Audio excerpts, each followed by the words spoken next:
Udah muncul layarnya. Udah. Kalau nge-lag bilang ya. Gue liatin itu dulu aja. Gambar lu berubah atau enggak gitu. Biar ada PPT-nya Ini lo. udah tulisan SVM belum? Udah. Udah. Oh, udah. Oke. Langsung mulai atau nunggu yang lain? Ini yang masuk berapa nih? Bentar deh, gue lihat tuh. 11 kita tunggu. 13 ini jam berapa sekarang? 10 kali. 35. Ya udah 13:10 deh, 13:10. Tunggu bentar. 13:05 aja deh, 13:05 kelamaan. Ini udah 13:05 Bapak. Oh, di jam lu beda. Jam masih 4 sekarang. Tunggu aja. Sabar.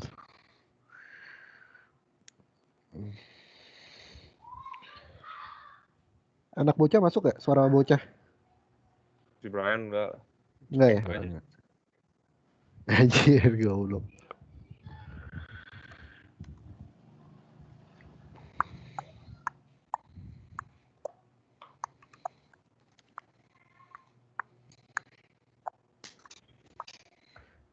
Nah, oke. Langsung mulai ya. Jadi pertama gue bakal jelasin hari ini tentang SVM sama K-means. Cuman gue jelasin SVM dulu ya. Pertama,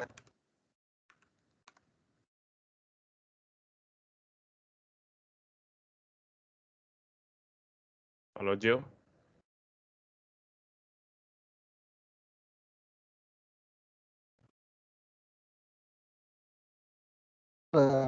kalau dia klasik, halo? Nah, Putus-putus kalau di tengah. Escalon, shit. Halo, sekarang udah jelas? Mending. Halo, oke. SVM itu supervised learning. Nah, dia itu digunain biasanya untuk classification. Tapi selain classification dia juga bisa regression. Nah, kalau di Scalearn dia itu classification kita pakai SVC. Nah, kalau dia regression SVR. Nah, kayak gitu. Nah, terus sebenarnya SVM itu apa sih? Nah, kan masih belum jelas kan. Tapi sebelum itu kita harus tahu dulu kenapa sih kita harus pakai SVM. Pertama, ada support factors. Dengan adanya support factors, lu nggak perlu tuh tahu, lu nggak perlu ngitung, nggak perlu anggap semua datanya. Lu butuh cuman yang support factors itu apa sih? Support factor itu adalah titik-titik yang paling dekat sama decision boundary-nya. Nah, itu super factor. Kita pilih yang dekat-dekat aja. Sedangkan training data yang lainnya itu bisa diabaikan sehingga kita itu memorinya efisien karena kita cuma hitung super factor-nya aja. Training data yang di belakang-belakangnya nggak usah. Lalu yang kedua, punya kernel yang bervariasi. Lalu gunanya kernel ini yang bervariasi itu gimana sih? Nah, kita itu gunain kernel tergantung karakteristik dari datanya, tergantung dari distribusi datanya, distribusi kelasnya. Apakah dia itu linearly separable atau dia itu non-linear? Nah, nanti kita bakal bahas lebih lanjut berikutnya. Lalu yang ketiga, dia ini bagus banget kalau misalkan high dimensional spaces. Kenapa? Karena semakin banyak fiturnya, dia itu cuma nambah ON aja, ON features. Kalau dia makin banyak datanya, justru itu dia makin berat, n kuadrat kan samples. Nah, karena itu dia itu nggak berpengaruh nih kalau semakin berat, semakin banyak fiturnya, udah ON aja. Fiturnya 10 ya O10 kayak gitu. O10 kali samplesnya berapa kayak gitu. Oke, kita next. Nah, support vector itu apa sih? Nah, kita bisa lihat dari gambar di kanan ini. Support vector itu adalah titik-titik data atau vektor yang letaknya itu paling dekat dengan hyperplane. Hyperplane itu apa? Yang ini loh, hyperplane +1, hyperplane -1. Yang ini nih, kiri kanan. Kelas positif dan kelas negatif. Nah, lalu kita lihat nih di sini. Kalau yang di sebelah kiri, dia kan marginnya small ya, small banget, kecil. Kalau di kanan ini large margin. Berarti ini nanti aja kita bahasnya. Ini masih bahas dulu. Nah,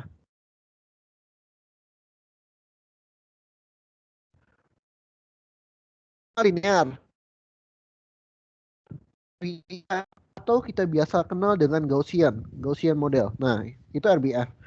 Linear, kernel linear ini bentuknya itu rumusnya kernel koma ini X ya. Terus sama dengan pokoknya dia itu nanti kaliin setiap titiknya kernelnya. Nanti gua ada hitungannya. Nah, ini rumusnya untuk polinomial. Kalau ditanya rumusnya kenapa begini, gua nggak bisa jelasin karena gua nggak dalamin rumus-rumusnya ini. RBF ini rumusnya, tapi gue tahu fungsinya.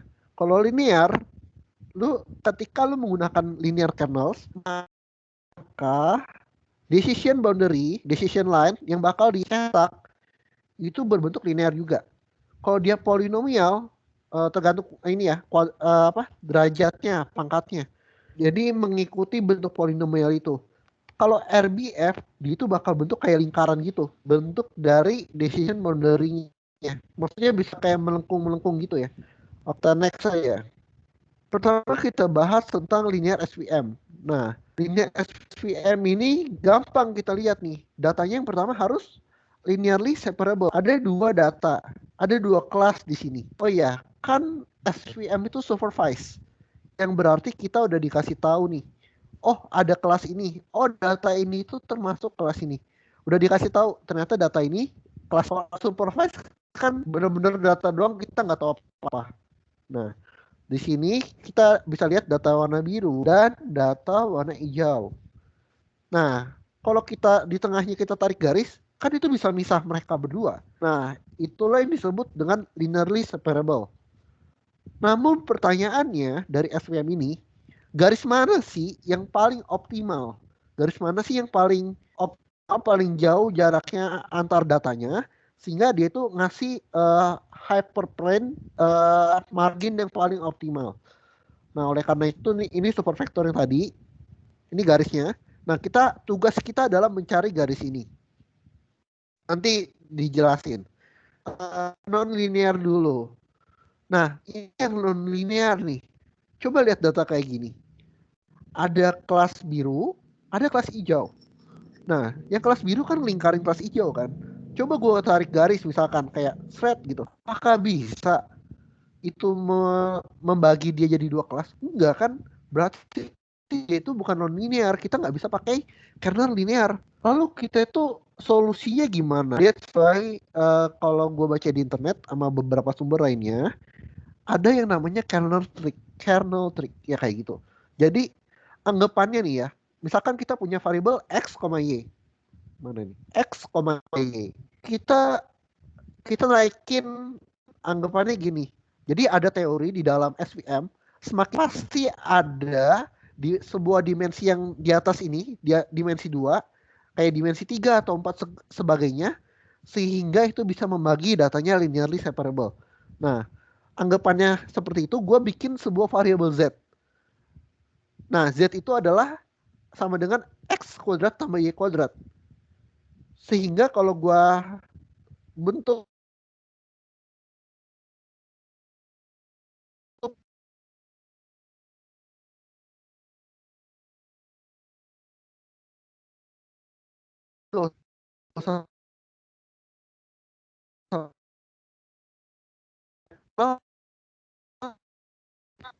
pikir-pikirin, oh harus naikin dimensinya nih.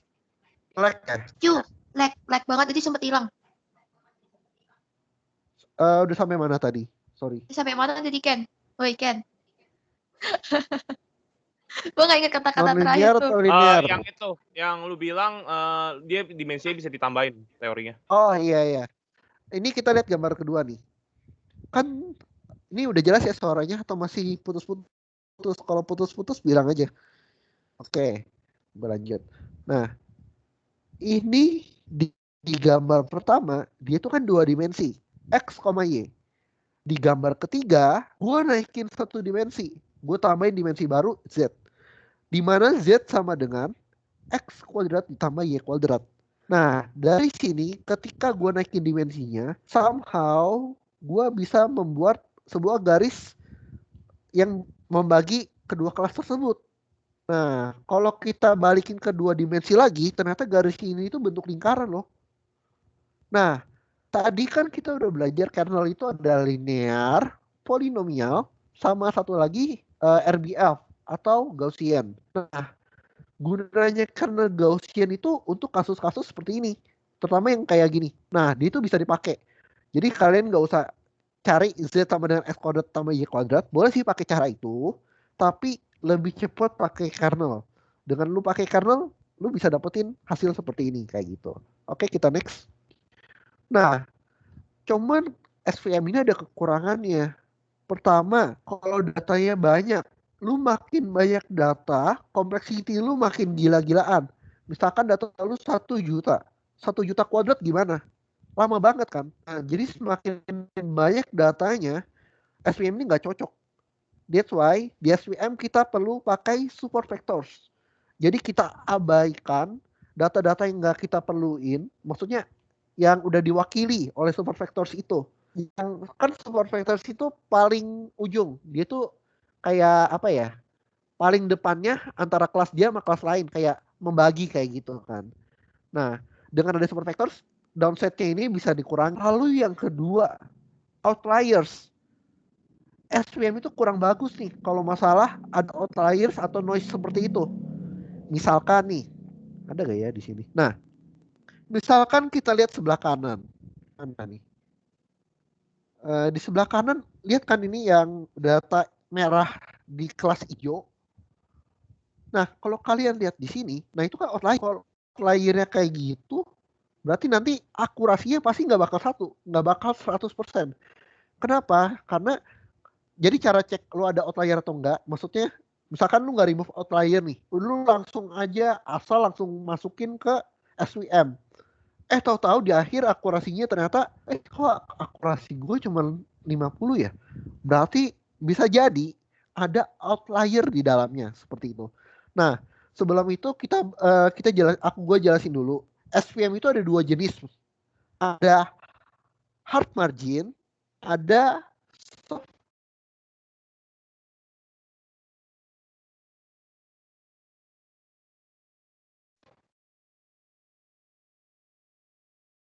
Ya.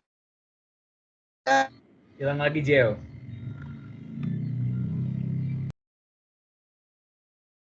Bener-bener dia hyperplane yang dapat antara dua kelas. Nah, Yo, suara lu hilang. margin tuh hilang lagi anjing. Nah, bentar. Ke rumah gua lagi. Ada lagi nggak sekarang? Apanya? Ada. Ada lagi. Lu Iya, kepotong di dua margin tadi. Oke, gue ulang lagi ya. Nah, jadi tipe SVM ada dua jenis, hard margin sama soft margin. Kalau hard margin dia itu nggak boleh ada outlier, maksudnya benar-benar misahin datanya, dua kelas itu benar-benar dipisahin. Tapi kalau soft margin, dia itu pengen dapet margin sebesar-besarnya dan dia itu membolehkan, maksudnya boleh kalau ada outlier terjadi. Contohnya gini nih, ini kan marginnya lebih kecil dibanding margin ini, misalkan. Nah, ketika dia pakai soft margin, marginnya memang lebih besar, tapi ada outlier di dalamnya. Itu kalau soft margin. Nah, mungkin kalau di SVM yang biasa kita pakai, harusnya sih soft margin. Cuman gue udah baca-baca ya, gimana caranya kita itu benar-benar linearis nge-separate dua kelas ini.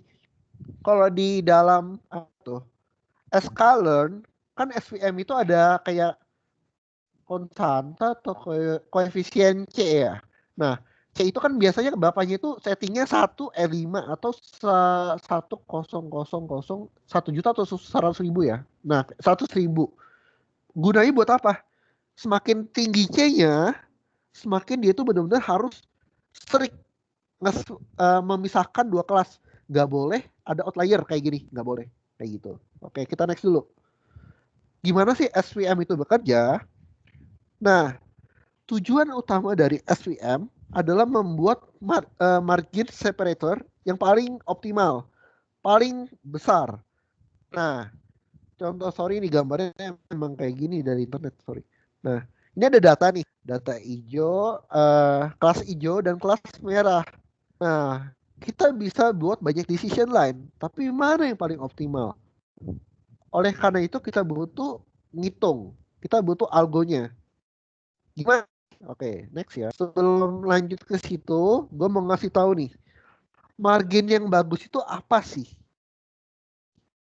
Margin dikatakan bagus ketika semua vektornya itu lebih tepatnya super vektor di sekitarnya mempunyai distance yang sama dengan terhadap marginnya. Kalau bisa ya, ini paling bagus kayak gini. Kalau bit margin, yaitu dia itu cuman condong ke salah satu kelas. Margin yang buruk kayak gini pilih kasih, nggak boleh guys ya. Harus adil. Benar-benar di tengah-tengah. Sebaik mungkin di tengah-tengah kayak gitu. Oke, kita next. Nah, kan tadi gue disuruh cari decision line, decision boundary paling bagus, margin paling maksimal. Caranya gimana? Cara pertama kita bisa selesaiin pakai linear kernel. Linear kernel itu apa?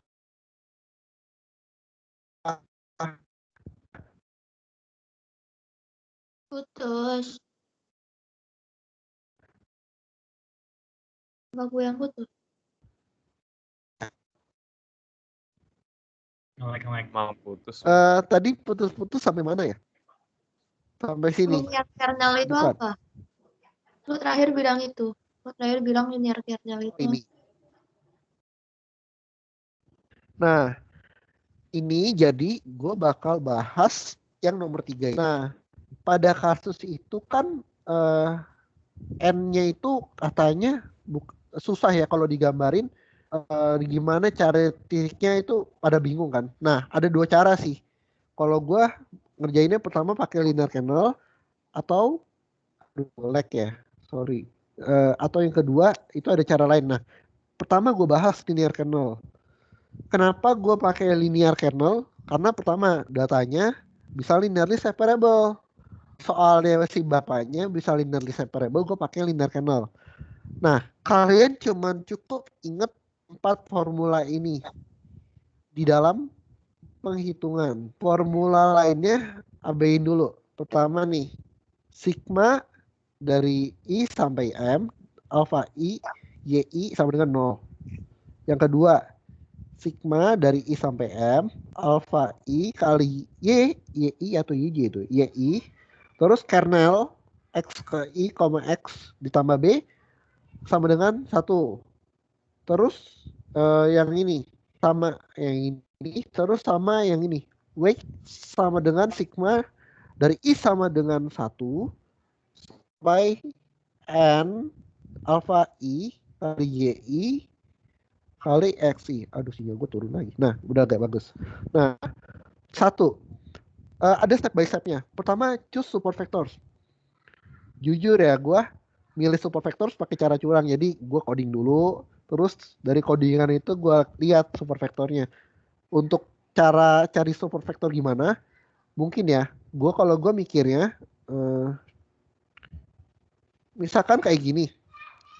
Nah, dari data ini antar dua kelas, gue cari distance paling kecil ya. Kan ini data banyak ya. Gue bandingin tuh distance paling kecil. Nah, kemungkinan besar poin yang punya distance paling kecil itu adalah super vector. Maksudnya distance antara dua kelas ya, kayak gitu. Karena kan sesuai definisinya, super vector adalah titik data yang paling ini nih, dekat dengan si marginnya atau pemisah kelasnya, berarti paling dekat dengan kelas lain gitu. Itu cara curangnya. Biar cepet aja kan, ujian dia bapaknya juga nggak bakal tahu cara lu cari gimana.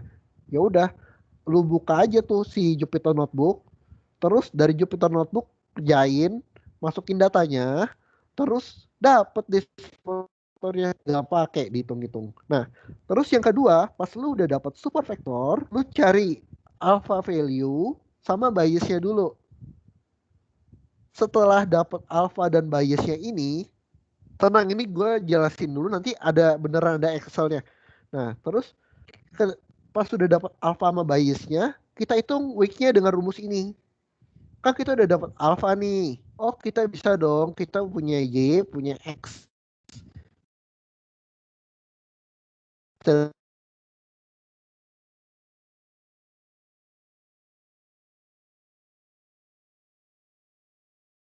Cu, F buat inet Geo. cu, Code dengan labelnya I. cu, lag. Ya, putus-putus lagi ya? Oke, Oh, jelas, tunggu selalu ya, hilang. sabar. Bentar. Cu bilang habis Aku cari ketemu sinyal dulu. Alfa terus apa aja.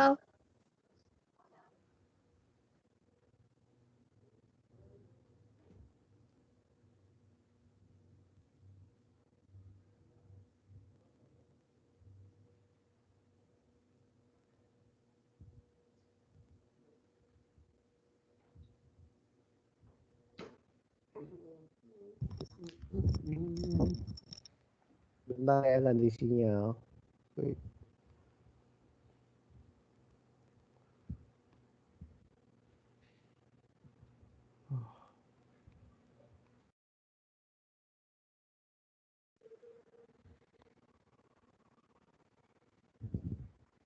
Halo, tes. Ada suara gua? Ada, Halo? ada, Lebih jelas atau ada. putus-putus? Sama jelas. Oke, oke. Nah, ini soalnya. Ya udah, kita langsung ke Excel-nya aja. Nah, open Excel. Downloads. Terus.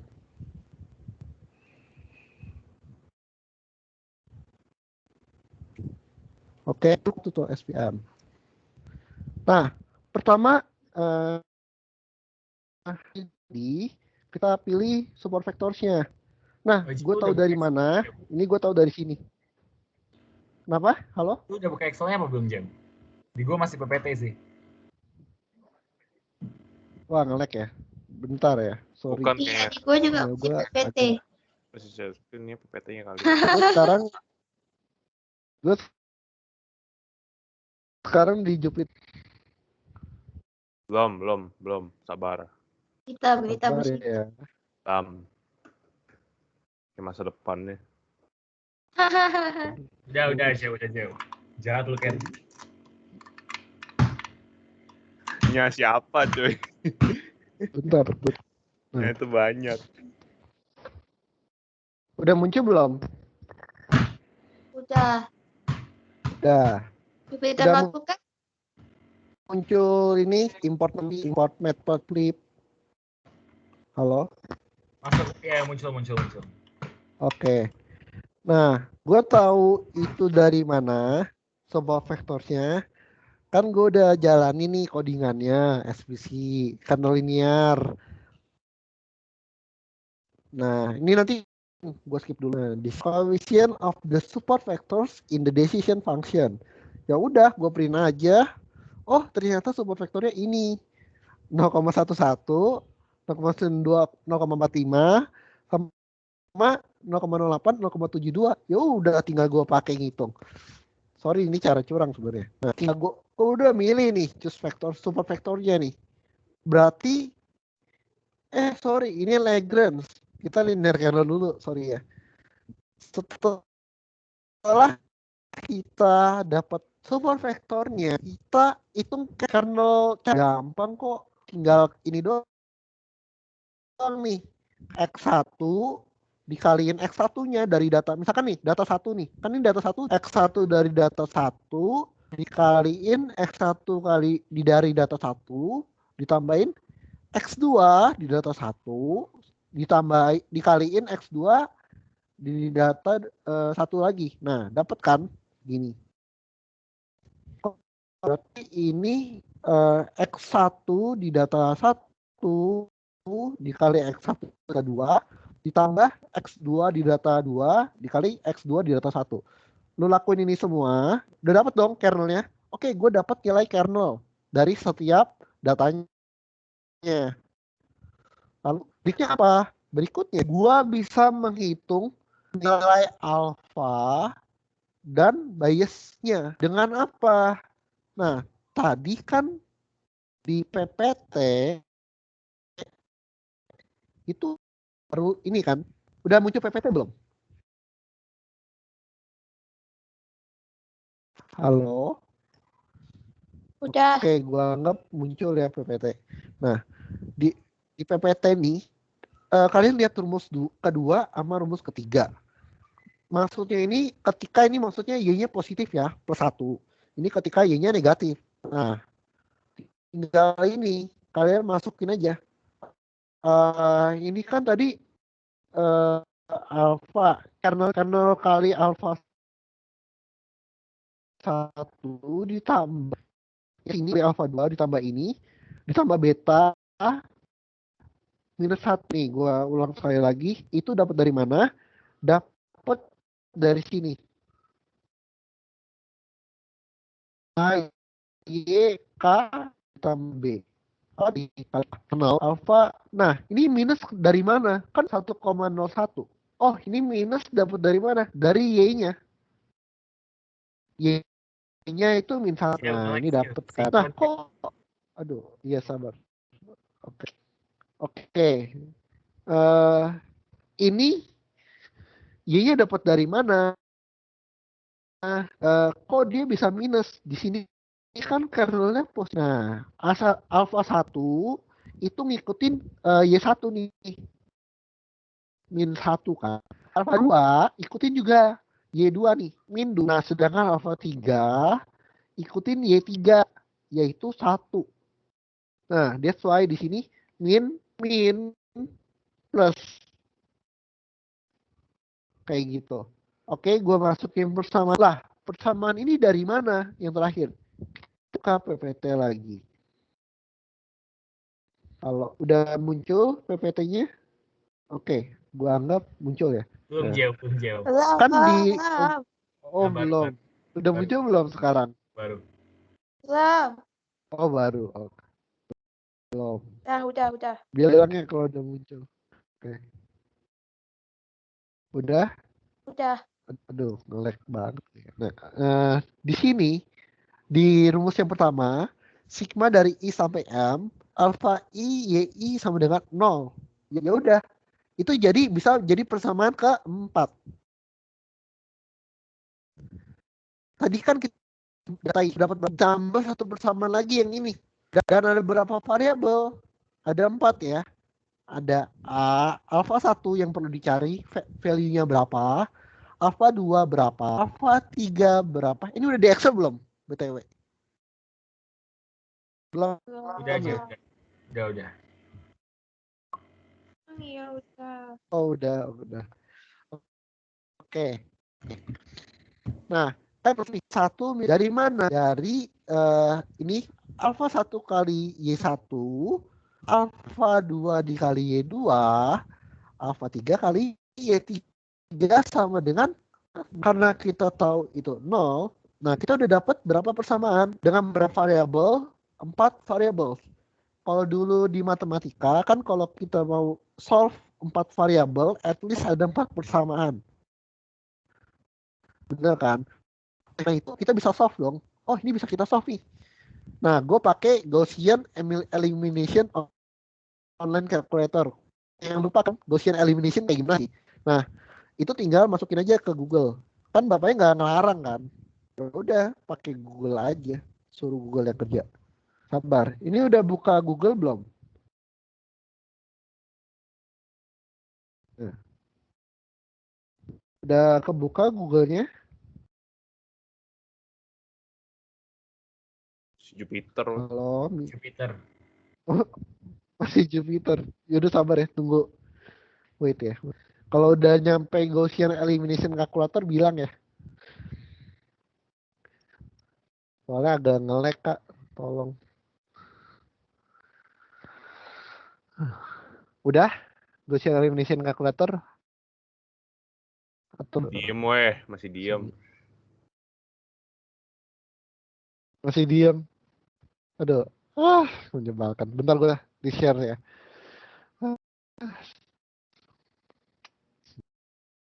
Jajan, cok. Udah muncul Gaussian Elimination Calculator-nya? Belum, masih hitam ya?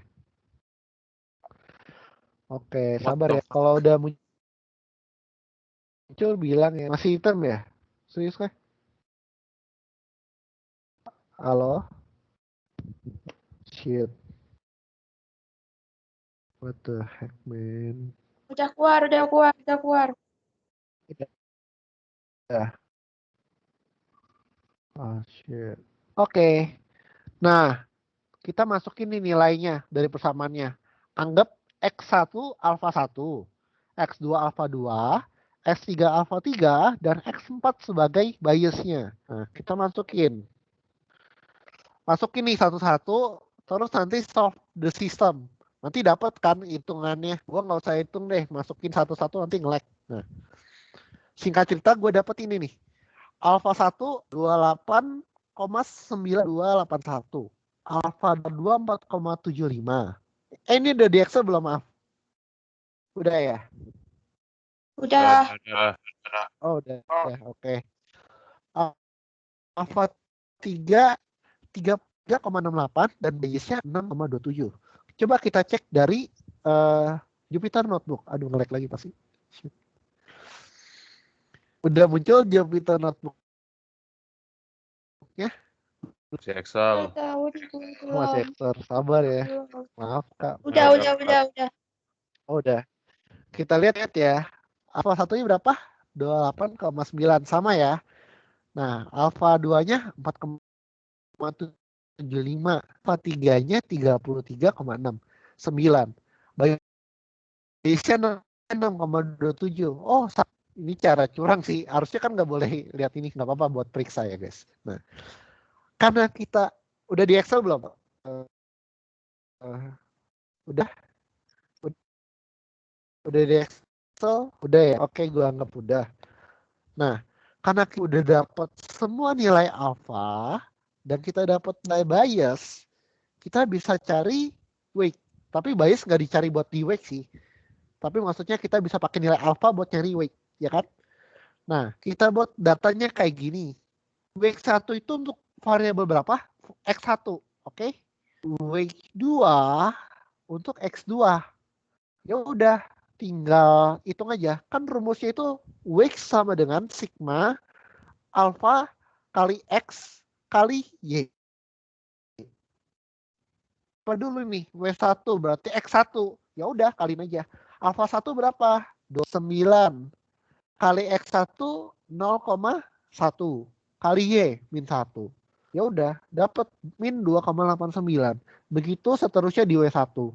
Nah, setelah kita udah hitung ke ini, kan di sigma kan, berarti ditambahin minus 4,57 itu weight yang pertama. Lalu weight yang kedua gimana? Sama. Kalau tadi weight 1 untuk X1 kita tinggal ubah aja. Jadinya yang pertama 28,92 dikalikan 1 dikalikan min 1 jadinya minus 28,9. Nah, itu dihitung terus di sum. Ini rumusnya pakai sum ya. Di totalin dari ketiga data sehingga dapat weight minus. Nah, sekarang kita udah dapat weight yang berarti kita itu udah bisa buat hyperplane-nya. Kita udah ingat dulu persamaan mata A itu ditambah X2 ditambah Y. Ingat kan itu? Nah, itu juga yang bakal kita pakai untuk membuat garis linear equation-nya. Nah, gua buat di ini gua biasanya pakai Google punya ini sih. Ini cuman karena gue males itu kan bisa lah ya masukin sendiri-sendiri. Nah, pokoknya nanti garisnya kayak gini gitu, guys. Udah muncul Jupyter Notebook belum? Udah ya? Aduh. Udah. Udah. Nanti garisnya muncul kayak gini. Dapat nih. Untuk dari ini yang linear kernel seperti itu. Lalu kan tadi kata gue ada cara lain kan, cara kedua. ada 3 cara sih, cuman cara yang ketiga ini kan yang waktu itu Andre pakai. Nah caranya Andre itu kalau buat visualisasi datanya di dimensi yang lebih besar itu susah. Jadi gue pakai 2 cara ini aja. Nah, oke. Cara yang kedua, mana ke PPT dulu ya? Jim mau tanya dulu dong, Jim. Udah masuk PPT? Oh iya, boleh. Yang kayak coba tolong balik ke Excel lagi, Jim. Balik lagi nih. Iya, Excel. Oke. Iya. Gue mau nanya, belum muncul sih. Tapi gue mau nanya bagian kernelnya tuh. Tadi dapat dari mana tuh, Jim? Soalnya agak nge-lag pas bagian itu. Oh, Belum. sorry. Ini kan ini 1 nih. Ini berarti X1. Ini data 2, data 3. Kan kernel itu antar data kan. Maksudnya data 1 dengan data 1. Iya. X1 dengan data 2 kan. Itu cuman gini doang deh. Kan data 1 punya X1 punya X2, ya kan? Data 2 punya X1, udah. Berarti data 1 dengan data 2 kan dot points nih, dot points. Kernel ini dot points, dot points antar vektor kan. Nah, berarti dot 1 kali dot 2 itu berarti gimana? Ya udah, berarti X1 kali X1. Nah, X1-nya ini X1-nya data 1 dikali gini ditambah X2 data 1 dikaliin X2 data 2. Dapat deh nilainya kayak gitu deh. Dapat. Ngerti gak? Bingung ya? Misalkan Ngomong 2, 3. bingung. Kalau 2, 3 berarti X1 data 2 ditambah X2 data 3. Enggak dong. Kaliin dulu. X1 kali X1 jangan lupa. X1 data 2 kali X2 data X1 data 2 kali X1 data 3 ditambah X2 data 2 kali X2 data 3 kayak gitu. Ngerti gak? Atau masih bingung? Nah.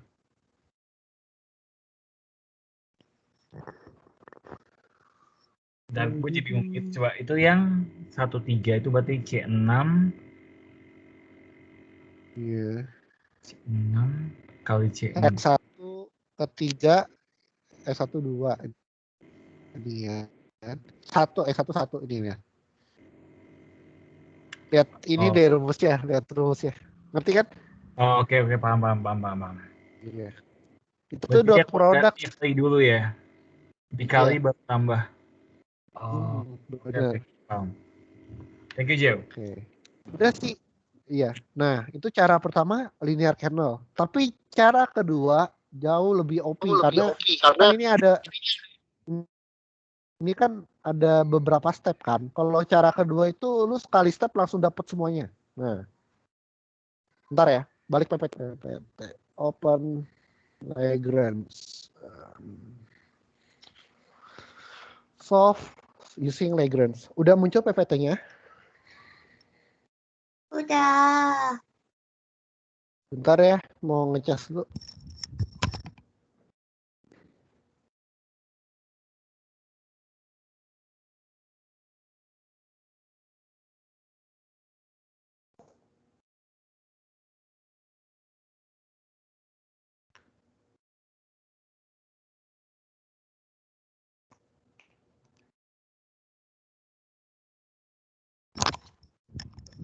Oke.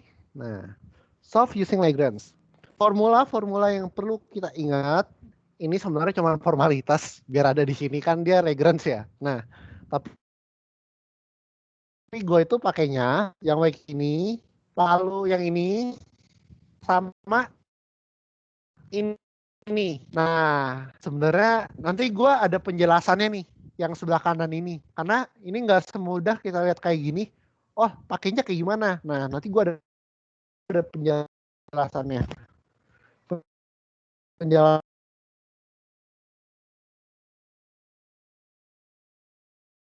dari apa matematikanya. Nah, kita metode dan Jupyter Notebook cara kedua ya udah langsung ada cari semua variabelnya. Gimana caranya? Nah, nanti gue jelasin. Yang ketiga, buat hyperlink-nya. Buat hyperlink-nya berapa cara bikin apa? Grafik di Google kan ada kan. Nah, itu pakai itu aja lah. Oke. Mana ya? Oke. Ke sini. Ke Lagrange. Udah muncul Excel-nya. Halo? Udah Excel ya? Atau belum? Udah jauh. Oh, oke, udah. Nah, kita udah dapat supervector yang tadi sama. Nah, kita pakai rules yang pertama dulu. W sama dengan alpha kali X kali Y. Nah, sigma alpha XY, ya kan?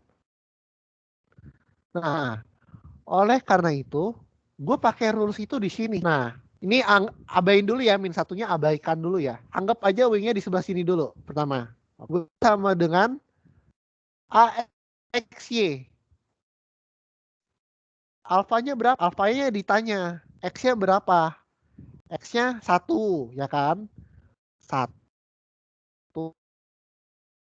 dikaliin minus 0,1. Lalu yang ini. Ini kan 0,92 dikalikan min 1. Jadi minus 0,92. Lalu alfa 3 dikalikan X1-nya berapa? 0,08 dikalikan Y1 1 sehingga tetap 0,08. Jadinya kan ini jadi kayak gini loh, kayak W1 sama dengan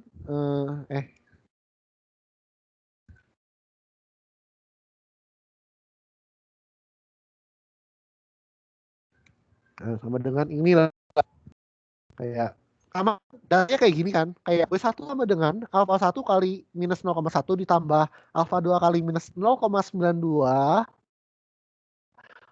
ditambah dikalikan alfa 3. Kalau kita pindah lokasi nih, pindah W-nya dari yang tadinya di kiri ke kanan, jadi minus W1 kan. Minus W1 kan. Itulah kenapa di sini W1-nya gue tulis min 1. Itu cara yang ini, yang ini border. Oke. Nah, lalu yang ke baris kedua ini, kok bisa kayak gini? Sama. Kan kalau tadi gua W1 pakai X1, ini gua W2 pakai X2. Ya udah, masukin aja. Sama deh. Lalu ingat guys, ada rules yang bilang sigma alpha kali Y sama dengan 0. Sigma alpha kali Y sama dengan 0. Min 1 ya kan? Jadinya min 1 alpha 1. Alpha 2 kali min 1. Min 1 nih. 1 kali alpha 3 sama dengan 0. Kita udah dapat berapa persamaan? 3 persamaan. Oke, kita next. Nah, ini yang gua bilang. Ini yang dari poin. Ini cara. Mungkin sebelum ke sini mungkin nanti bakal bingung. Kok dapat angka ini dari mana gitu ya. Kita balik ke PPT dulu. Oke. Udah muncul PPT-nya? Baik, gitu. Udah? Halo? Ya. Ya. Udah. Halo. Oke. Nah, itu nanti 3 persamaan dia ya. Persamaan bawah itu gue dapat dari kotak ini. Nah, tapi sebelum gue lanjutin, gue mau cut dulu di sini. Ada suatu teori yang perlu tahu gitu kan. Namanya duality in SVM. Kan SVM itu kalau Lagrange dia itu dibilang duality kan. Kenapa? Karena dia itu kayak sebuah optimization problem, tapi dia itu bisa dilihat dari dua perspektif. Primal problem or dual problem. Maksudnya apa? Kan kita bilang, kalau di SVM, kita mau maximize margin. Tapi selain kita maximize marginnya, kita kalau lihat dari perspektif lain, itu sama aja kayak kita mix setengah W transpose kali W kan. Jadi kayak ada dua perspektif tapi satu objektif, satu optimisasi yang sama. Nah, disebut duality in SVM namanya. Nah, karena ini duality, ini ingat nggak? Ingat ini kan? Dia pengen minimize setengah W transpose kali W. Benar kan kayak gitu?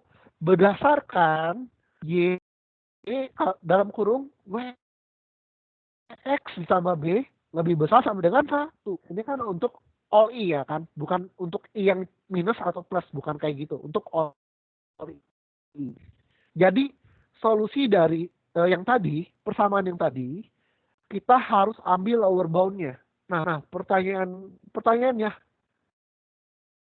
lower bound itu apa? Karena tadi masalahnya adalah minimize, yang berarti di minimize itu kita perlu cari lower bound. Nah, kita lihat dulu lower bound itu apa. Apa sih lower bound? Oke. Misalkan kita punya sebuah set dari number, sebuah himpunan bilangan angka. Nah, J ini 2, 4, 8, dan 12. Kalau misalkan kita 1, apakah bisa disebut lower bound? Oh, bisa dong. J itu dari 2, 4, 8, 16. Lower bound. Lalu yang kedua. Kalau kita min 3, oh bisa dong. Dia juga lower bound. Kalau kita min 5, oh bisa dong. Dia lower bound. Kalau kita 0, oh bisa dia juga lower bound. Yang berarti lower bound ini infinity. Lower bound ini banyak. Kayak, oh itu berarti ini banyak. Tapi lower bound yang paling maksimum yang mana? Itu yang pertanyaannya. Nah, dari tabel ini, lower bound yang paling maksimum, mana ya kursor gua? Nah, lower bound yang paling itu ada di angka 2. Kenapa? Karena dia lower bound yang paling dekat data aslinya, himpunannya. Walaupun dia bagiannya, tapi dia tuh udah mewakili lower bound yang lainnya. Maksimumnya dia. Nah, ini kita sebut sebagai teori uang sih. Nah, tapi maksud gua apa? Kan tadi kita ada tulisan kayak gini kan, minimize fx subject to bla bla bla. Yang berarti kita jawabannya nanti ada infimum itu bakal ketika apa? Ketika kurang sama dengan. Berarti ini margin, sorry. Balik ya. Balik ke ini. Bentar deh, gue copy dulu kali ya. Berarti dari persamaan Y, WX di B lebih Y, WX sama B sama dengan lebih besar sama dengan 1. Oke. Gue tulis dulu. Y sama dengan WX. Oh, YWX ya. Y, WX tambah B lebih besar sama dengan 1. Oke. Nah, dari sini itu nanti bakal muncul ketiga hal ini. Kenapa ini min 1? Kenapa? Gue jelasin di sini. Nah, pertama kita ambil data yang pertama ya. Data pertama. Y sama dengan WX ditambah B. WX ini maksudnya semua W ya. Maksudnya kayak sigma kayak gitu. Nah, jadi Y-nya berapa nih tadi? Min 1 kan? Ini min 1. Terus, kurang ajar. Nah, WX-nya berapa? W kali X. W-nya yang kita cari. Kita belum tahu W-nya berapa. W1, X-nya berapa? 0,1. 0,1. Oke, misalkan kayak gini, bintang. Terus ditambah 1 W2. Aduh, salah mencet lagi. Bentar, sabar. 1 W2. Terus lebih besar sama dengan 1. Iya, jangan lupa tambah B-nya. Kasihan, Cok. Dia ketinggalan. Plus 1 ya. B-nya plus 1. Plus 1B maksudnya. Nah, oke. Nah, kan kita dapat nih persamaan kayak gini. Kan kita mau atau kita sebut tadi apa tuh? apa tuh? Infimum ya, infimum. Ya. Nah, berarti kita balik dulu dong di persamaannya ini kan lebih besar sama dengan 1. Ya udah gua balik ke papi aja deh. Hilang min 1 depan. Ini kurang sama dengan ini min 1. Oke. Jadilah kenapa gue sebut lower bound, karena ini kan lower bound kan kurang sama dengan. Nah, angka ini nanti bakal yang dipenuhin ini yang kurang sama dengan min 1. Lower bound dari persamaan ini. Ya udah. That's why ini ada persamaan pertama 0,1 1 1B nih. Sama dengan min 1. Yang kedua juga sama ya. Yang kedua juga sama kayak gitu. Nah, yang ketiga kenapa ini min 1 nih? Pertanyaan kan gitu kan. Nah, ini kenapa begitu? Karena gini. Kan tadi Y-nya berapa? Tadi data ketiga itu Y-nya 1 guys. Data ketiga Y-nya 1, 0,08, 0,72, 0,72. Oke. 0,72. Tambah 1B. Oke. Kan datanya gini. Gimana cara gue dapetin lower bound? Gue harus persamaannya gue jadiin kurang sama dengan. Gue bagi min 1. Dalamnya jadi ini jadi minus. B-nya juga jadi minus kan. Terus ininya kebalik tandanya dikurang sama dengan min 1. Nah, karena dengan demi gue dapet deh 3 persamaan ini. Nah, tadi udah dapat 3, sekarang dapat 3, total 6. Variabel yang kita mau cari berapa? 6 biji. W1, W2, bias, alpha 1, alpha 2, dan alpha 3. Oke, gue bisa stop semuanya. Gue pakai Gaussian elimination online, seperti biasa. W1 segini, W2-nya segini, biasnya segini, alpha 1-nya segini, alpha 2 segini, alpha. Nah, sebenarnya gue mau kasih info tambahan. Kan ini kalau gue pakai teori lower bound kan. Nah, kalau kalian mau langsung nih, dari sini, masukin aja datanya. Sama aja sih hasilnya. Boleh aja. Cuman, bedanya di mana? Bedanya nanti di alpha 1, alpha 2, alpha 3 bakal jadi minus. Karena kan namanya juga vektor. Besar dan arah. Itu ngaruh. Karena gue udah sesuai konsep dari duality, udah pakai konsep lower bound, makanya ini langsung benar alfanya. Tapi kalau misalkan dia masih minus, harus di absolutin pakai ini. Ya udah pakai absolut aja dari minus 2,8,9 kayak gitu. Ada pertanyaan sampai sini? Halo? Nggak ada pertanyaan kah? Kalau nggak ada, lanjut ya. Oke. Berarti mau pakai cara yang ini, cara yang kemarin, yang tadi itu nggak masalah ya? Sama aja? Nggak masalah. Sama aja. Lagian by the way, codingannya si Padias juga dia pakai nampi absolut alfanya. Dia pakai absolut ya? Iya, dia juga gitu. Jadi ya not a problem karena dia absolut. Apa-apa, boleh. Lu cek aja data absolut. Pasti yang penting kan ujungnya sama kan? Yang penting W1 W2B-nya pasti sama. W1 W2B-nya sama, A1 A2 A3 kalau diabsolutin pasti sama. Kan mereka berhubungan. Iya, tapi kalau Jauh. Ya, gue mau tanya dia, Jauh. Itu yang lebih besar sama 1, lebih kecil sama 1 dapat dari yang ini. Tandanya, iya, tandanya. Tandanya dari rulesnya dia di PPT. Gue buka PPT dia kali ya. Bentar ya, sabar. Wait. Di mana ya PPT dia, Cok? Lupa gue. Ini dia. Nah, dari sini. Kan dia dibilang semua training datanya pasti kalau dia kelasnya plus 1, udah muncul belum PPT-nya? Udah ya? Udah. Nah, kalau dia yang plus 1 kan bakal kayak gini bentuknya. Kalau dia min 1 bakal kurang sama dengan 1. Kalau dia untuk semuanya generalnya jadi kayak gini. Kayak gitu. Terus lu akhirnya tuh ubah semuanya lebih kecil sama 1 ya buat dapetin lower bound tadi? Iya, karena dia pakai lower bound. Kan ini dia itu lagi di Lagrange kan. Lagrange itu kan duality theorem kan.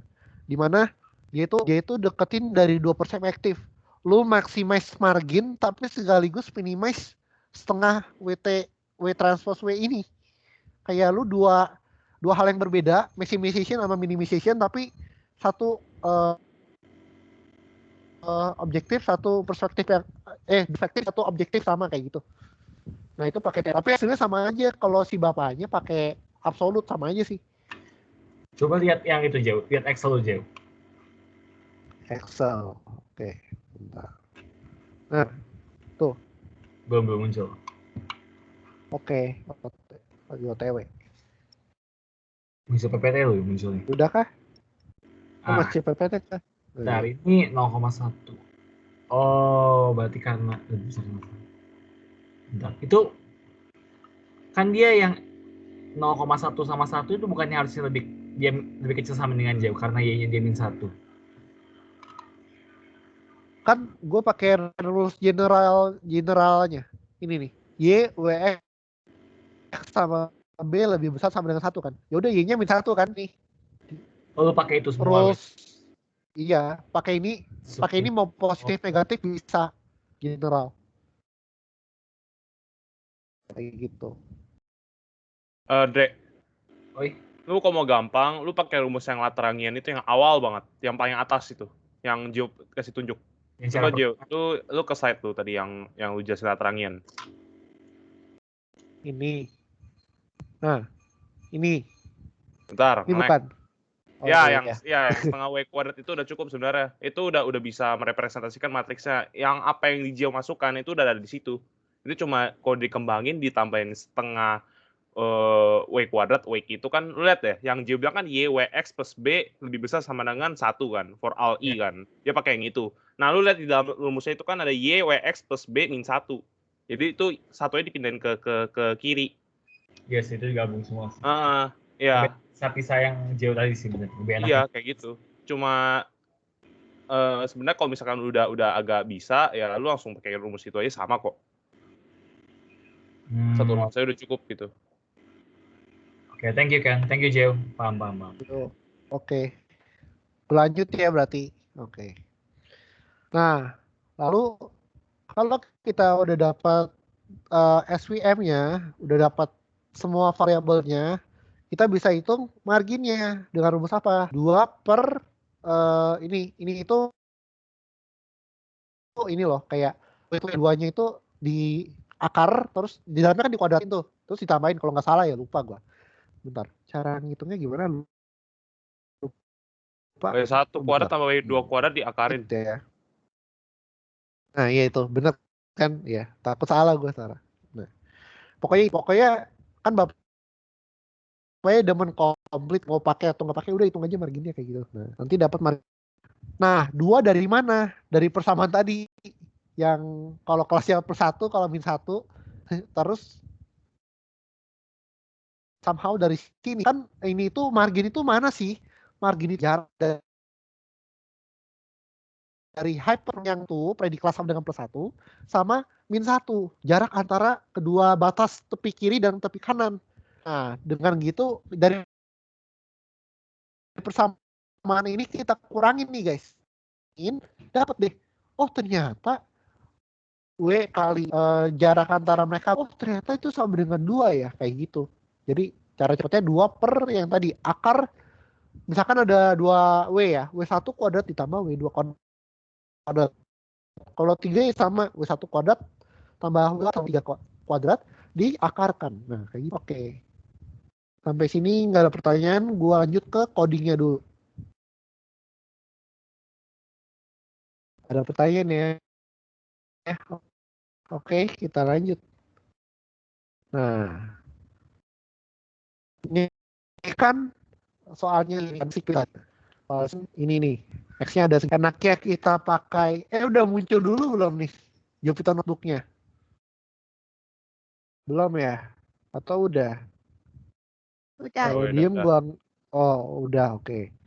Enaknya kita pakai library, kita nggak usah mikirin support vektornya gimana ya cara nentuinnya. Nah, ini kita masukin aja semua datanya. Udah. Tapi karena gue pengen ngamatin dulu nih datanya kayak gimana sih berdasarkan kelasnya. Oh, ternyata datanya kayak ini penting nih. Lu harus lakuin ini. Kenapa? Pertama lu bisa lihat dia itu penyebaran datanya kayak gimana. Distribusi datanya antar kelas kan ada kan. Tadi itu ada yang bentuknya lingkaran, ada yang linear, ada non linear. Kalau non linear pakai RBF atau polinomial seperti itu. Nah, kalau di linear kita ini dengan jelas kita bisa langsung tarik garis nih bagi dua kelas. Oke, dia linearly separable. Oke, gue bisa pakai kernel linear. Nah, tadi semakin tinggi itu artinya semakin apa guys? Nah, semakin tinggi C berarti dia itu semakin strict bahwa perginya itu harus misahin dua kelas benar-benar. Nggak boleh ada outlier lewat gitu loh. Bener-bener harus strict, makin strict kayak gitu. Oke, dia di fit. Nah, ini gua plot decision boundary-nya pakai koefisien. Nah, coef ini kan return-nya itu adalah weight ya. Dot coef nih. CLF.coef itu return weight 1 sama weight 0. Dicarilah persamaan ini. Kalau bingung gimana carinya, kan tadi itu ini.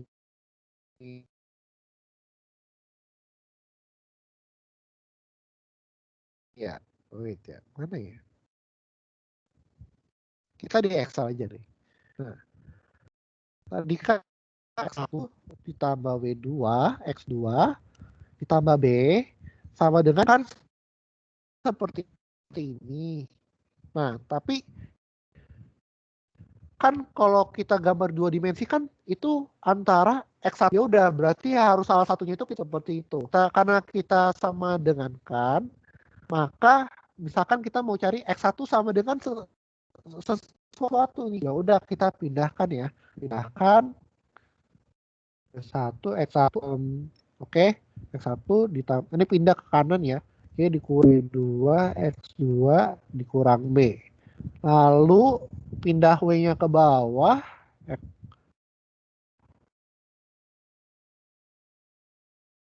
X1 Y dikurang ini semua 2 X dikurang B dibagi ya, dibagi berapa tuh, dibagi B1 ya. Nah ini kayaknya kalau nggak salah kayak gini. Waktu itu kita buat decision boundary kayak rumus begini juga kalau nggak salah. Nah, kalau nggak salah kayak gitu. Nah, bentar. Oke, pokoknya kayak gitu. Pokoknya nanti ini rumusnya bakal jadi kayak gitu, sama aja sih. Oh, sama kan? CL dot intercept apa tuh namanya? Bias. Intercept itu bias. Dibagi W1. Alpha kali ini. Nah ya, sama ya guys. Aman.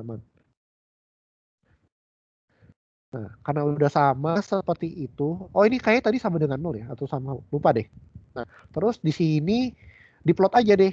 Yang tengah, yang plus, yang min. Hati range datanya ya. Ini range datanya 0 sampai 1. Kalau kalian plus 1, waduh, udah lebih ya jauh banget. Terus di scatter deh, udah. Scatter ini yang buat plot datanya. Ini buat plot garisnya. Terus kita print nih. Buat laporan aja kan Pak Dias demennya laporan panjang-panjang nih. KLF.coef itu return weight-nya. Intercept return support ini indeksnya, support vektornya. Ini yang tadi yang kita pakai sama ya. Koefisiennya juga sama. Nah, kalau bapaknya di sini np.ups karena mungkin ya kalau di ini kan dia pakainya nggak kiri kanan gitu, nggak tahu lah dia scalar hitungannya kayak gimana, jadi dia harus di absolutin kayak gini. Nah, terus kita cek nih, coba kita cek skornya benar nggak 1. Oh, ketika skornya 1 berarti kita bisa pastikan tidak ada outlier, datanya udah sesuai semua seperti itu. Kalau ada outlier kan yang kuning ini bisa tiba-tiba taunya di sini kan kayak gitu. Ada pertanyaan kah? Nggak ada ya.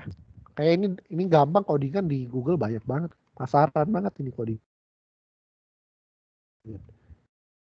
Nah, terus oh iya, gue mau namain nih yang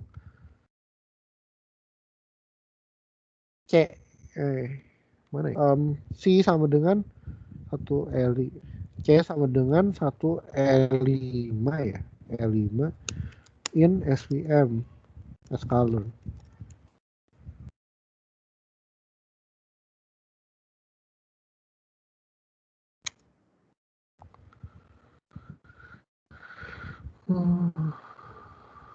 Pengaruh. Nah ini.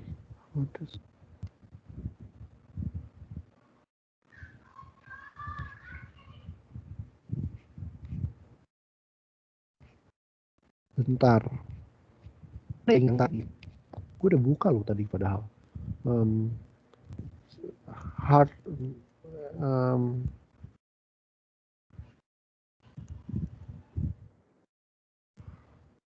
Ya. SVM.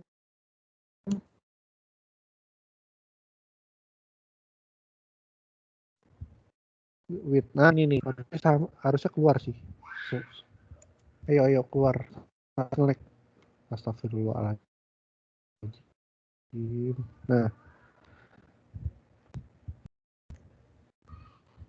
Nah,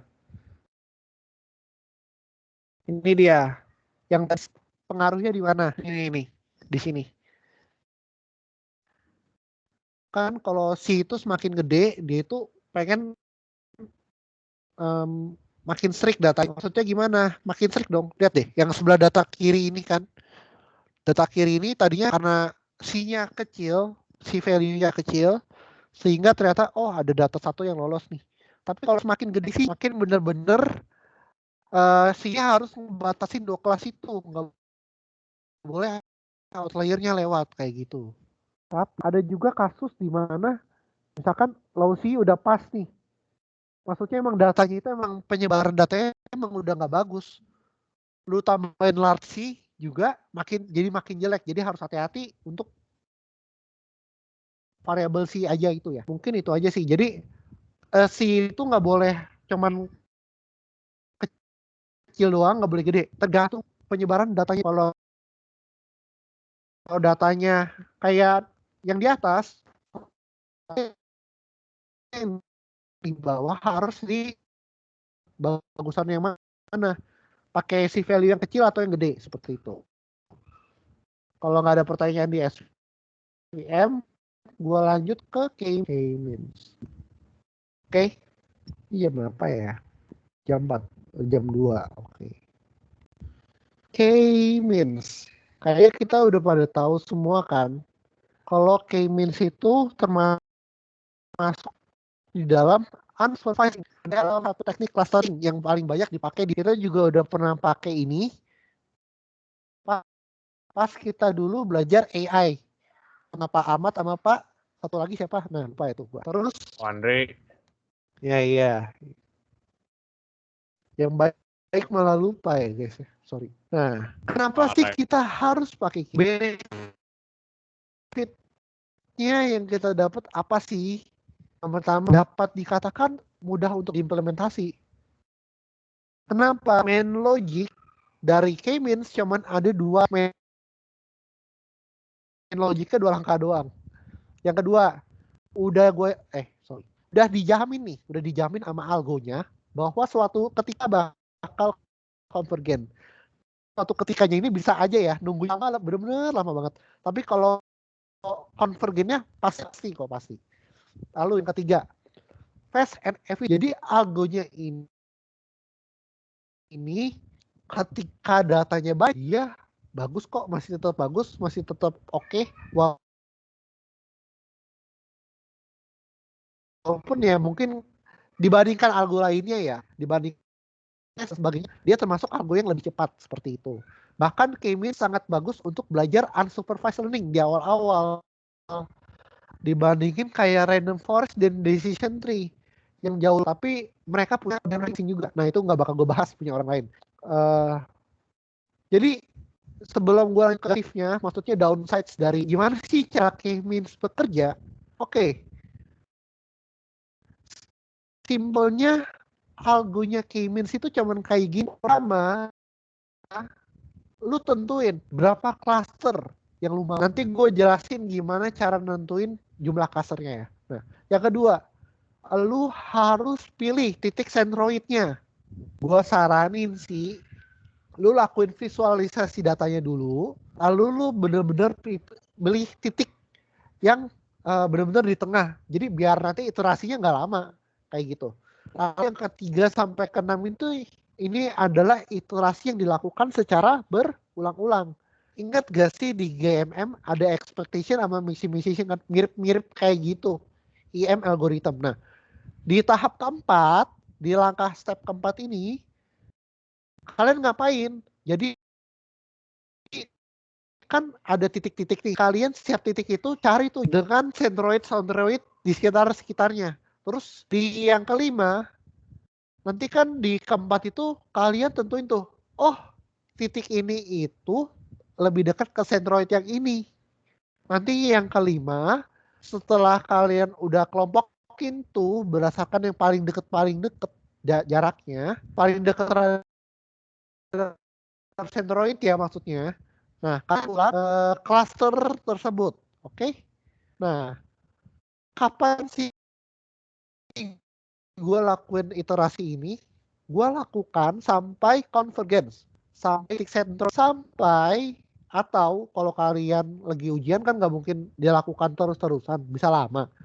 Dikasih batas maksimum iteration sampai maksimum iterationnya itu tercapai kayak gitu. Tuh. Kita ini data kiri nih. Ini data sebelah kiri belum di K-means. Setelah kita K-means kita dapat clusteringnya. Jadi tujuan dari K-means walaupun sebenarnya kita nggak tahu. Oh data ini kelas apa sih? Ini kelas apa sih? Kita nggak tahu. Bahkan di datanya aja bisa jadi belum ada labelnya, belum ada target output kayak gitu. Nah, saran gue tadi visualisasiin datanya dulu, terus kalian lihat dulu nih. Kan pertama pilih berapa banyak cluster kan? Kita lihat, oh kira-kira ini kalau dilihat sih secara sekilas mata sih 3 ya. Cuman kan kalau kita lihat dari visualisasi, kalau datanya masih dikit masih enak ya kan. Gimana kalau datanya jutaan? Apa lu mungkin lihat semua cluster yang mungkin terjadi dengan mata lu? Itu nanti ada algoritma untuk cari cluster terbaik, oke? Lalu nentuin centroidnya gimana? Kan itu random ya. Kalau di komputer sih ditentunya itu berdasarkan dari random shift-nya. Yang biasanya tulisannya random sama dengan 0, random sama dengan 42, random suka-suka lu angka berapa. Nah, itu ditentuin dari situ. Tapi ternyata inisialisasi centroid awal itu bakal ngaruh banget ke cluster yang terbentuk. Mau tahu kayak gimana? Nah, tadi gue bahas dulu kan distance. Nah, kalau gue baca-baca di Scala yaitu SVM, K-means-nya dia pakai Euclidean terus ditambahin teori apa gitu, jadi inersia gitu lah, gue nggak ngerti. Nah, pokoknya dia ininya rumusnya tengahnya ini deh. Ini inersia itu rumusnya minimal dari jarak itu, ya sama sih Euclidean. Dia nggak pakai Manhattan. Bedanya Euclidean, kalau dari titik P ke titik Q, Euclidean itu coba langsung kayak di map sih, jarak sini dia kan kayak tarik garis itu Euclidean. Kalau Manhattan dia benar-benar kayak jarak dari X ditambahin kayak gitu. Dapat Manhattan. Ini gue skip aja. Design matrix banyak. Ada apa ya, Kurowski atau apa gitu. Di Scala banyak nih. Nih gue buka deh. Bentar ya. Bentar. Tuh, nge-lag lagi cowok. Buka Google loh. Sama Sabar yang ya, guys. ada di distance kan itu bisa dipakai, Jo. Bisa, tapi kalau K-means lu dari karena K-means dari Scala nggak bisa diubah. Dia pakai distance apa? Scala distance matrix ya. Nah, ini dia. Kacau.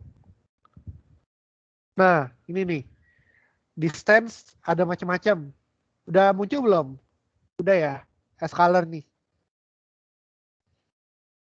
udah gua anggap ada Euclidean Manhattan, ada Minkowski, ada square root Euclidean, ada Mahalanobis, gua nggak tahu ini. Yang sering dipakai sih sama kita ya, Euclidean sama Manhattan. Yang dipakai K-means di dalam S-Kalen Euclidean. Gue udah lihat soalnya. Nih, kalau nggak percaya ya, buka deh. S-Kalen K-means. Kita buka dokumentasinya. Di situ itu dijelasin. Oke, di sini.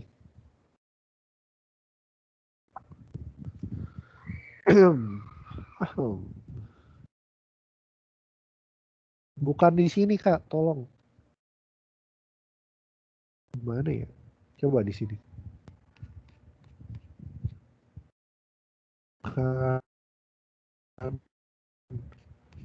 Yang ini loh, yang dia itu ada kelas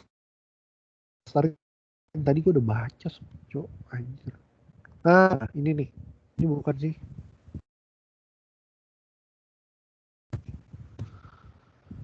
Bukan, cok. Sabar ya. Sorry. Gue lagi cari. Soalnya bagus sih. Kayak seru aja gitu.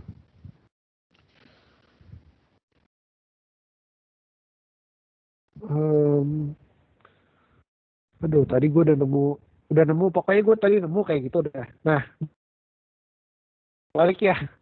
Keseruan. Nah, terus kita balik. Udah di PPT lagi sekarang? Halo? Udah di PPT, downsides, using K-means? Kalau di gua belum. Kalau di Belum gua ya? belum. Udah. Barusan ganti. Oke. Nah, tadi udah gue jelasin kan kelebihannya. Pasti kan segala sesuatu ada kekurangannya dong. Nggak mungkin semuanya nggak ada kekurangannya. Nah, kekurangan dari K-means itu apa? Pertama, pilih K-nya itu manual. Nggak ada aturan baku, nggak ada aturan pasti. Jadi, lu kalau mau cari optimal K-nya, lu harus pakai algoritma yang ada. Nanti gue jelasin. Ada elbow, ada... Nah, itu algoritma. Atau visualisasi data boleh. Cuman kalau datanya banyak, nyusahin diri sendiri. Oke. Being dependent on initial values. Jadi, K-means clustering yang terbentuk itu tergantung benar-benar sama centroid aja tukang tabut. Nah, kalau centroid awalnya nih berubah-berubah. Kalau awalnya K-means juga bisa berubah-berubah. Jadi dia itu benar-benar bergantung.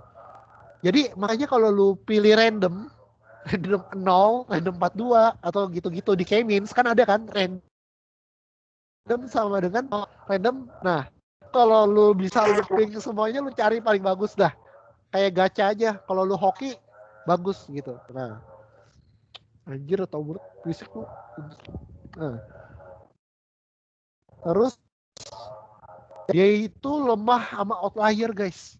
Kalau ada outlier bisa jadi nih ya, datanya itu nyasar ke klaster lain harusnya. Terus ternyata klaster lain itu jadi gabung sama klaster. Udah ganti slide? Udah. Oke. How to choose the best K value? Ada dua metode. Elbow method sama Silhouette method. Elbow itu gimana sih? Dia itu dengan cara menghitung within cluster sum of square errors. Terus dia bikin grafiknya. Terus dari grafik tersebut dipilih yang di elbow, di bagian elbow. Kan misalkan siku nih, bagian tangan kita nih, siku. Nah, dia dipilih yang bagian sikunya. Cuman elbow method ada kelemahannya, nanti gue jelasin. Lalu yang kedua, Silhouette method. Dengan Silhouette method itu ngitungnya, dia itu ngitung poin antar poin di dalam cluster itu mirip atau enggak. Simpelnya kayak gitu doang. Oke. Ke elbow method. Nah, ini yang gue bilang, kita udah sum squared errors di tiap klasternya, K1, K2, K3, dan seterusnya. Lalu kita lihat nih grafiknya. Lalu terpilih nih dari grafik. Ini yang di siku. Untuk dataset peta siku yang mana? Cuma 3 ya. Cuman di dataset kedua, dataset B, yang di siku yang mana?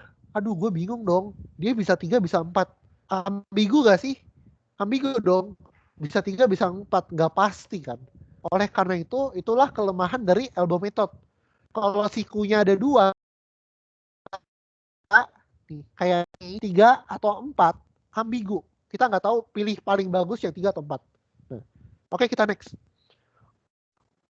Oleh karena itu, lebih baik pakai Silhouette method. Kenapa? Nih rumusnya ya. Kalau nggak salah ya, BI ini artinya tingkat keberbedaan antar titik di dalam klasernya. Kalau AI ini, mana ini kursor gua? AI ini tingkat kemiripan antar data antar titik di dalam klaser. Pokoknya, nah, gua nggak pernah hitung manual Silhouette mode. Jadi metode ini nggak pernah gue hitung manual. Gue pakai scalar ada kok. Santuy. Terus yang kedua, range dari Silhouette mode itu antara +1 dan -1. Bisa 0, bisa 0,5, bisa minus 0,5 seperti itu. Karena di range itu ada maknanya loh. Kayak 1 itu artinya semakin dekat 1 semakin apa? Semakin dekat -1 semakin apa? Kita lihat. Oh, dia itu semakin dekat ke 1 berarti di tiap klasternya datanya itu benar-benar bisa dibedain dengan klaster lainnya. Yang berarti di sebuah klaster berarti kalau di Silhouette score-nya makin berarti di dalam klaster itu emang benar-benar mirip karakteristik datanya. Seperti itu. Kalau kedua, kalau 0 berarti klaster sini sama klaster lain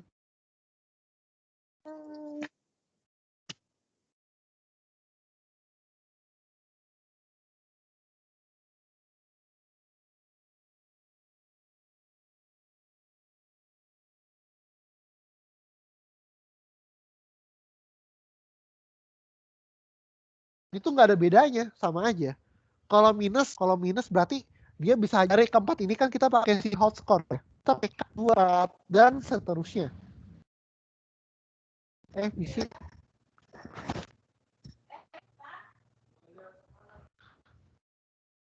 Nah, guys, ada tamu.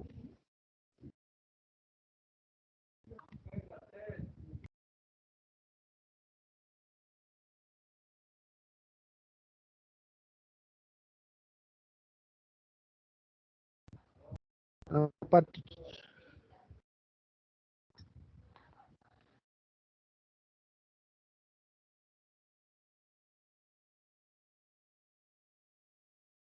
Fuck banget itu. Udah muncul PPT-nya guys. Udah, halo. Ken, Cel. Ini di mana sekarang? Oh, udah. Kita lihat dari gambar yang di bawah ini. Nah, key value paling bagus sales score-nya. Oh, di 3. Kan kalau pakai sales score udah pasti gitu kan. Oh, paling bagus itu di 3 loh. Nggak kayak yang tadi, elbow. Yang mana ya? 3 atau 4. Nah, dari sini kita bisa lihat cluster 3 skornya sangat next. Tadi ingat kan kalau kelemahan inisial centroidnya maka clusteringnya juga bisa beda. Contohnya dari gambar di sebelah kiri ini kita lihat dia ini itu di sini tadi. Nah, kita bisa lihat nih dari data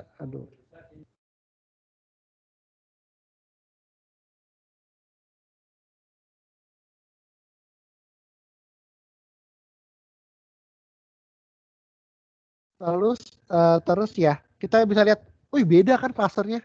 Kayak di sini kuning kan cuma sampai sini. Dan di sini kan di tengah sini. Jadi hati-hati dalam memilih centroid. Hati-hati dalam memilih.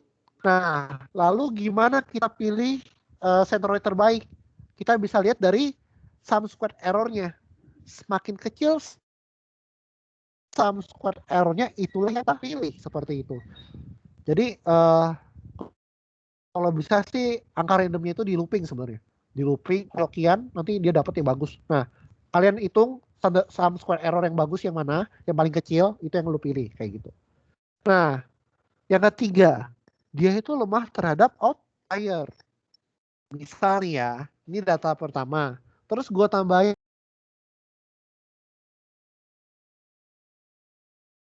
outlier yang ini. Ungu di sebelah kanan ini. Ternyata cluster ini pas gue running, tadinya clusternya begini. Gue tambahin data, cluster yang tadi gabung sama cluster ini. Nah ini hati-hati sama outlier, jadinya clusternya jadinya nggak bagus. Kenapa? Karena kan harusnya karakteristik sama outlier itu jadinya anggapannya oh ini satu cluster nih.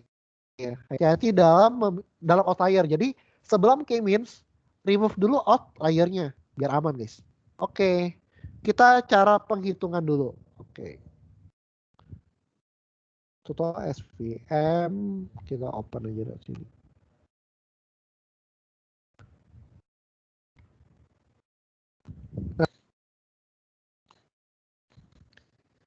Halo, muncul Excel-nya? Halo? Muncul. Oke. Ini harusnya kalian ingat sih ini AI. Nah, ada 5 negara. Ada 5 data. Indonesia, Malaysia, Filipina. Ingat, kita pertama tentuin berapa klaster dulu kan algonya. Oh, gue mau 2 klaster. Oke, karena lu 2 klaster, lu tentuin 2 centroid sembarang ya. Yaudah, gue pilih sih Indonesia. Lalu, gue pilih yang Euclidean aja ya. Nah, kan Indonesia sama Singapura. Nah, gue kalkulasi jarak per titik dengan centroidnya. Indonesia dengan centroid pakai ini Euclidean, gue hitung Malaysia berapa. Terus gue Indonesia masuk centroid yang mana ya? Dia masuk klaster 1. Malaysia ada klaster 1 atau klaster 2? Oh, Filipina, oh dia klaster 1. Singapura klaster 2. Oh, Thailand klaster 1. Dari ini kan udah kebentuk tuh. Klaster 1 dan klaster 2 beserta anggota-anggota di dalamnya. Dengan demikian, kita bisa hitung nilai rata-rata ini, centroidnya. X, Y-nya ya yang kita hitung. Dapat nih, segini. Lalu, kita lanjut. Karena ini baru iterasi pertama. Kita lanjut ke iterasi kedua. Apakah centroidnya berpindah atau tidak? Kalau dia berpindah berarti, tapi kalau dia tetap centroidnya nggak pindah, berarti dia sudah oke, kita cek, dapat ternyata centroidnya sama ya guys, nggak berubah. Karena centroidnya sama, ya udah gue udah convergence di Nah, gue iseng-iseng nih, gue coba cerita lainnya. Gue kan tadi pilih Indonesia Singapura, sekarang gue coba Indonesia Thailand. Pas gue hitung, ini sama-sama klaster 2 ya, kelas kok centroidnya hasilnya anggotanya beda ya? Kok bisa angkanya centroidnya beda? Ingat gak yang tadi gue bilang? Kalau sayangnya kelemahan k-means, dia itu bergantung sama initial centroid, initial value dari centroidnya. Kalau centroid cluster yang terbentuk juga bisa berbeda.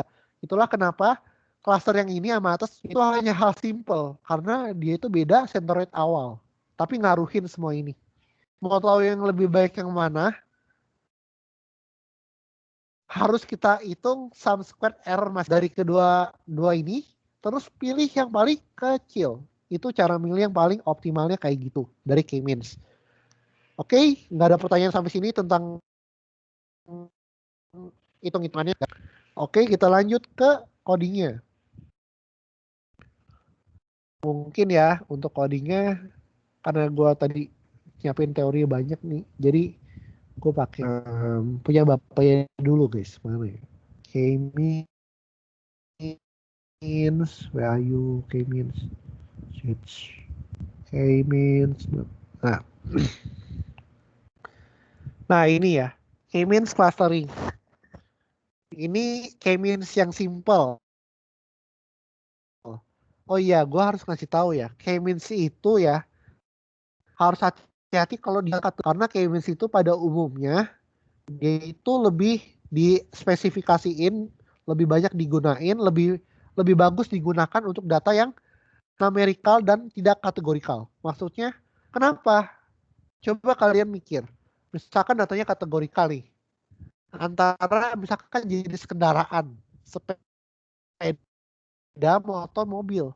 Terus kan kalau K-means kan cari jarak antar data. Nah, kalau gue nanya, jarak antara mobil sama sepeda apa? Gak lucu dong. Pakai kategori gak efektif dong, gak bagus dong. Makanya K-means, makanya yang kemarin SL K-means itu perlu lakuin RFM analisis. Atau kalau misalkan gak RFM, PCA analisis kayak itu. Nggak boleh, pokoknya kalau kategorikal hati-hati aja. Nah, ini datanya nih. Bikin blobs, samples terserah random dia ya. Terus di sini bikin n cluster 4 dengan randomnya 0, di sini random seed-nya 0 karena dia nggak ditulis apa-apa, defaultnya 0. Nah, terus dapat ini kayak gini. Untuk algo dan sebagainya banyak di Google. Nah, mungkin jelasin yang ini ya SL ya, versi gua tapi. Kalau salah maafkan. Nah, K-means. Udah muncul belum yang K-means clustering SL? Udah? Halo? Isi. Udah. Ada orang? Oke. Pertama gua read data dulu. Read data online retail ya guys ya. Nah, waktu itu ada beberapa yang error katanya. Tinggal tambahin encoding, Unicode, escape. Gua nggak ngerti sih itu apa. Dari Stack Overflow katanya bu. Seperti biasa, gue cek dulu ada null data gak ya? Oh, datanya oh ada null data, woi. Null data customer ID apa description. Customer ID sama description emang penting buat analisis. Kayak enggak deh. Ya udah gue buang aja. Customer ID gue buang aja satu apa? Datanya benar-benar gue buang. Tapi gue nggak buang semua data. Kenapa? Gue buang dulu aja data yang barisnya. Karena customer ID itu kan mencerminkan customer dia penting. Kalau description sih gue langsung drop aja. Jadi karena dia nggak penting ya. Bye description. Nah, terus kita lihat lagi. Ini analisis datanya sih. Dan ini juga ngambil di internet. Jadi kalau di internet kalian bingung di internet juga ada. Nah, terus gue film customer ID yang double. Oh ada nih. Ada berapa? Gue nggak perlu tahu berapa. Udah gue pakai rumus aja di data frame, drop duplicates. Nah, dia counter sendiri datanya. Bayangin ya guys, data dari 400 ribuan jadi tinggal 4.300. Kan itu dikit kan? Dengan gitu lu bisa analisis gampang, lebih mudah, lebih cepat. Lalu gue lihat di sini, country apa yang paling banyak customernya? Oh, United Kingdom. Kalau gue masukin preferensi nggak apa-apa. Cuman nggak ada United Kingdomnya banyak banget. Germany France-nya dikit. Kecuali kalau mereka size-nya sama, ya udah gue masukin aja semuanya. Karena ini nggak adil, ya udah gue anggapannya analisis di United Kingdom aja. Oke, udah. Nah, terus kita lihat ya. Kita lihat statistik ini penting sih, lihat describe buat pinnya. Quantity kok minus? Coba kalian pikirkan.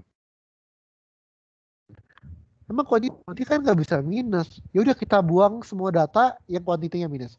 Ya udah gue lakuin buang filter nih. Quantity yang lebih besar dari 0 aja. Yang 0, yang minus gue buang. Bye. Nah, dapat. Gue cek lagi masih ada gak yang minus? Oh enggak, datanya quantity paling kecil 1. Berarti udah positif semua. Udah aman ya. Lalu kita pilih nih. RFN itu butuh apa aja? Customer ID, invoice date, invoice no, quantity, sama unit price. Kita pilih. Kita seleksi data ini aja. Data yang sisanya kita manain, kita buang aja, lupain. Nah, kita buat data baru. Total price itu dari mana? Quantity kali unit price. Dapat total price. Lalu kita hitung lagi.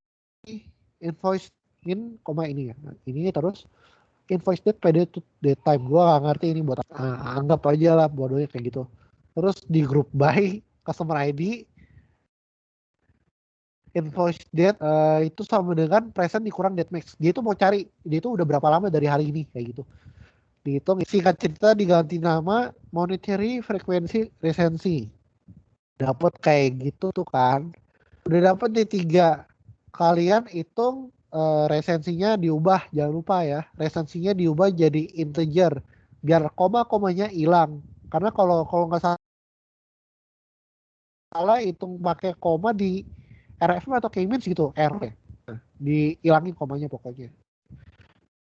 Terus dicari kuantilnya ini bisa di skip sih, nggak dicari RFM score nih, penting nih.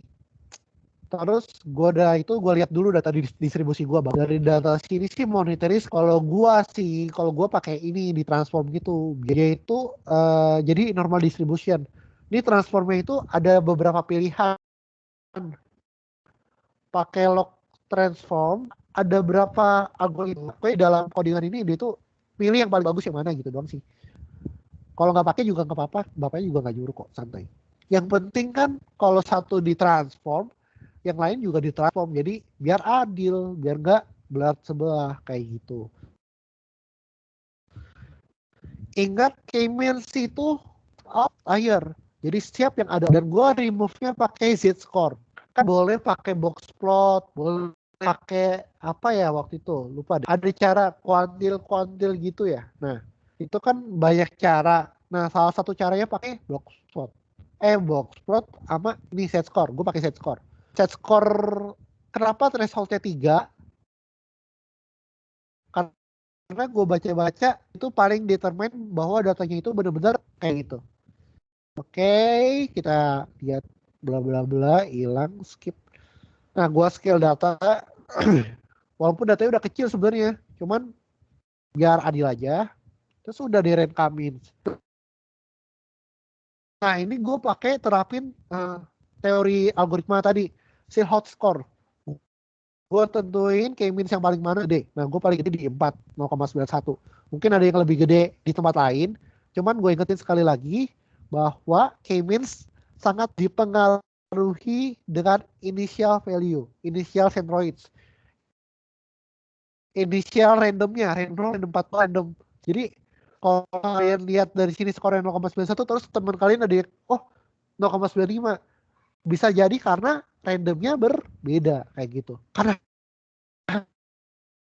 hanya beda random, beda gitu. Udah sih gitu doang yang bingung tentang K-means sejauh ini. Nggak ada. Kalau nggak ada, gue langsung tutup aja K-means sampai sini aja.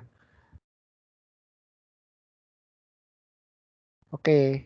Untuk PPT, untuk file-file dan Jupyter Notebook filenya nanti gue kirim ke grup. Oke, makasih. Dadah. Oke. Thank you, Thank Jeff. you, Joe. Bye. Kabar Jo. Thank you, Jeff. Iya, langsung hilang, Joe, dalam sekejap.